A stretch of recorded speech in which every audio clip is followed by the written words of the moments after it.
Hej alle sammen, i dag vil jeg lave en DIY på din helt egen creme og en skygge. Nu vil jeg vise hvad I skal bruge.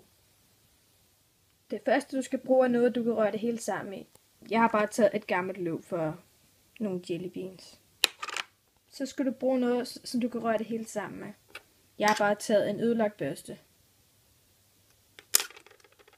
Så skal du bruge nogle øjenskygger i den farve du gerne vil have din creme og øjenskygge i. Jeg har bare taget 2 øjenskygger fra Gosh. Så skal du bruge en vaseline. Så skal du bruge en form for creme.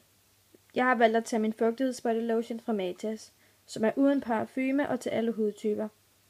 Det er bedst, hvis du tager en creme uden parfume, da det kan svie på øjenlågene, hvis der er parfume med. Så skal du bruge en lille bøtte, du kan hælde det over i. Jeg har bare taget min lille bøtte, som jeg købte søsteren Grene, og den har kostet 1 krone. Så starter du bare med at tage dit låg, så putter du bare så meget vaseline i, som du vil have i. Du kan selv bestemme, hvor meget. Jeg tager bare sådan her.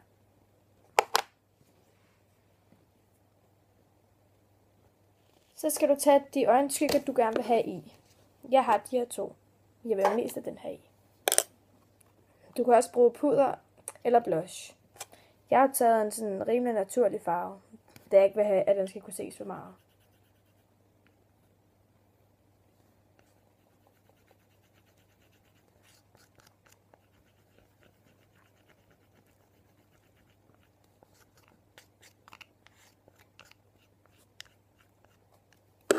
Sådan der. Så tager jeg også lidt af den anden i.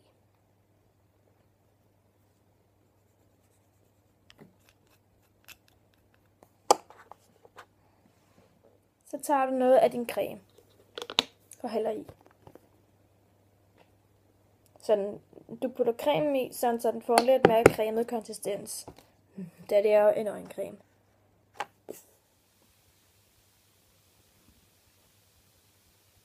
Så skal du bare mixe det hele sammen.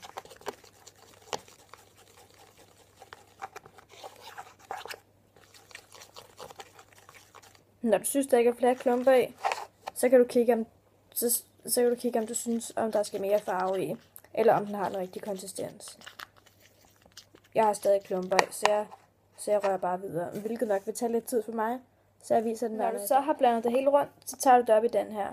Det vil nok også tage lidt tid for mig, så jeg viser det bare her. Jeg så det færdige resultat, og jeg er blevet rigtig glad for min.